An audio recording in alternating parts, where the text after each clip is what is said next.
Syrian authorities say the current sanctions imposed by the West are hindering the delivery of humanitarian aid. The West Asian country and Türkiye have been severely affected by recent earthquakes.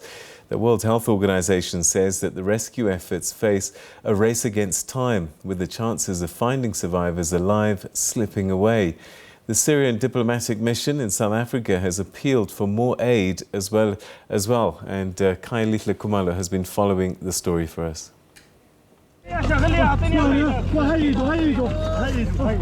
It's a precarious situation as Syria is dealing with the terrible impact of the earthquake.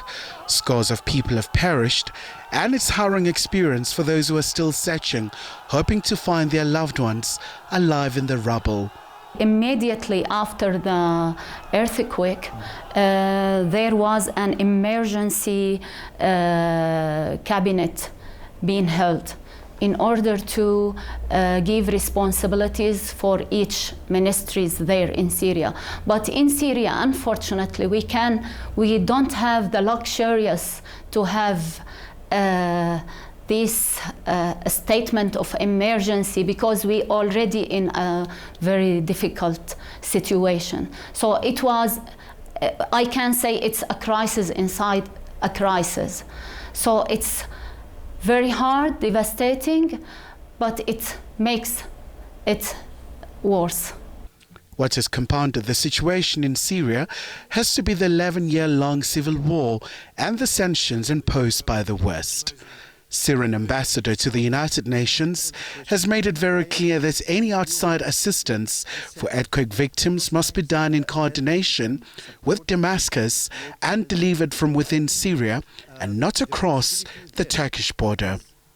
Syrian government is ready to help, to support any countries who wanted to provide the shelters, the food supply, the medications to the Syrians anywhere in Syria. We can help, we can support, we can work with. So I think the possibility is there, as we have Aleppo airport receiving humanitarian assistance, and the crossing point, it's not far, it's like 40 kilometers from the airport. So I think it's possible, and the government committed to do so. Syrians have also made it very clear to the international community to set aside the coercive sanctions.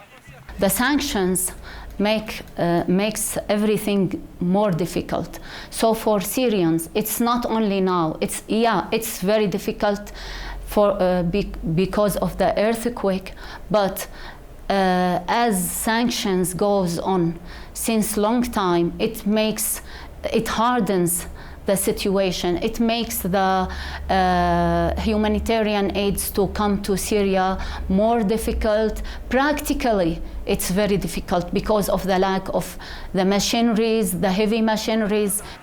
Some of the areas in Syria affected include Aleppo, Hama, and others. A number of countries such as Algeria, UAE, Iran, Iraq, and Egypt have sent humanitarian aid, and they're encouraging more countries to assist. We hope from South Africa to have a look into the situation in their eyes and in their hearts, to help all Syrians without any discrimination against any here or there, and to be. I mean, South Africa is a friendly country, and we count on South Africa all the time. We consider South Africa as a very close friend. Meanwhile, search and rescue missions have descended into Türkiye to assist, and unfortunately the death toll continues to rise, and time is running out. Kayalihle Kumalo, SABC News, Pretoria.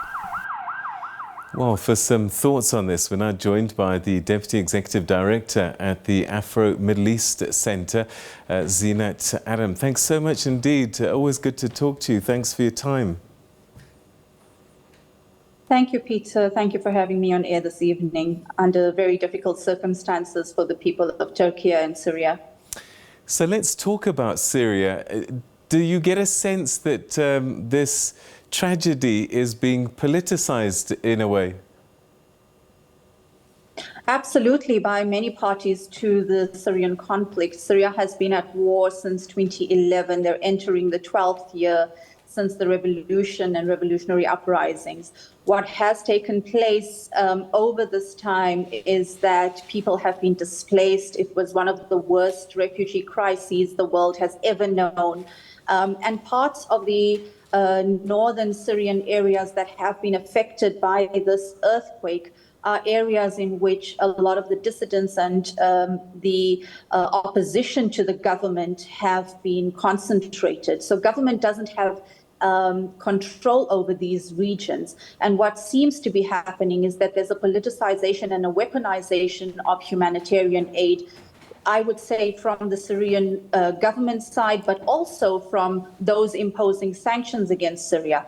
I want to clarify what those sanctions actually mean, because very often we assume that all sanctions all around the world are done in a similar process. And many people would remember the sanctions against Iraq when the US and the UN had imposed severe restrictions through which even things like toothpaste and pencils weren't allowed into the country because it was thought that they would be used in order to create weapons. In the case of Syria, this is very different. The US has imposed sanctions against Syria from approximately the 1970s in various forms. The most recent has been calibrated in accordance with a response to the war in Syria.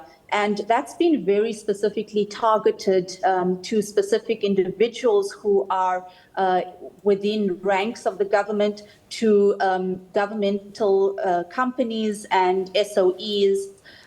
There's been restrictions on the sale of American products to Syria. The EU has put restrictions on purchasing oil from Syria. So it's very much financially based. But what this does, and because there's an international banking system, it prevents Syria from actually being able to do business with countries around the world without having those restrictions that come in through the banking system. So IBANs, remittances, purchase of equipment, like the Chargé d'Affaires of the Syrian embassy has indicated that difficulty in purchasing equipment. However, what we have known and found is that the United Nations has provided for humanitarian corridors into the regions that are worst affected and into the regions where the government doesn't have control at this stage. There used to be 3 corridors opened along the Turkey-Syria border, and these had to be renewed and had to go through processes through the UN Security Council on a regular basis. The most recent was just a few months ago, where votes come in from the UN Security Council to determine how long and how these humanitarian corridors would be managed. What was decided in the last one is that only one humanitarian corridor would be open, that's Bab al-Hawa, which is smack bang in the middle of where the earthquake has struck. And this has created a huge problem because it's in the Hatay region along the border between Turkey and Syria. And up until this morning, it was impossible to gain access to that and to have humanitarian aid go across the border.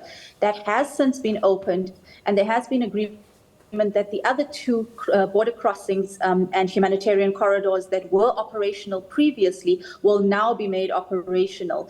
The fear is that if what the Syrian government is asking for and what the ambassador to the United Nations in your clip, as well as the Chargé d'Affaires in Pretoria, has said that all aid should be directed through Damascus, this has been a request that has been going on for a long time through these discussions at the United Nations. However, many people who are based in areas such as Idlib, where the earthquake has hit the worst, have already been suffering under humanitarian catastrophe as a result of the displacement and as a result of being internally displaced people. And they have fears that the Syrian regime will not honor the delivery of that humanitarian aid, as that has been what they have done in the last decade. Not only that, there's fears of the weaponization. And yesterday, the Syrian government conducted bombings of areas that were affected by the earthquake, compounding the issue even further. Okay, let me just be clear. Was this after the earthquake hit or just before these bombings happened? This took place 24 hours after the earthquake. How have the Syrians justified that, if at all? There hasn't been a very strong response on that, but this has been reported widely in the media and has been verified by people on the ground. The clips that you're showing, Peter, in the clip that you had before I spoke, you're showing rescue people on the ground in Syria. Most of those are the Syrian Civil Defense. They're a non-governmental organization that has been active in Syria and has been part of the opposition. They're also known as the White Helmets. The government does not recognize this group. In fact, they consider them to be part of the opposition and part of terrorism. This group has actually, their work has been concentrated on rescuing people from the barrel bombs and from the buildings that have been obliterated by Syrian regime, by the Russians and Iranians who have been bombing. On the other side of the coin, you have the Americans occupying a certain area in the northwestern areas of Syria. And they're siphoning oil out of there illegally as well. So you have two sides of these world players playing a game with the lives of Syrian people. And this has been going on for so long. This earthquake has just made the situation worse. The reports that we're getting from the ground, from people who have been actively working in areas such as Idlib, humanitarian workers, doctors, people who have considered that they have migrated to these areas in order to provide aid to refugees and to internally displaced people, is that they don't have sufficient equipment. The Médecins Sans Frontières has indicated that they've been active in this region for a long time, but they're running out of medicines that could be used for these rescue missions. And they certainly do not have the earth-moving equipment that's required. Fortunately, Turkey has tried to send a little bit across, but they have their own demands because 10 cities of theirs has been obliterated as well. So it's really become a very difficult situation. It's encouraging that we have organizations like the Gift of the Givers that have left and have gone into Turkey almost immediately.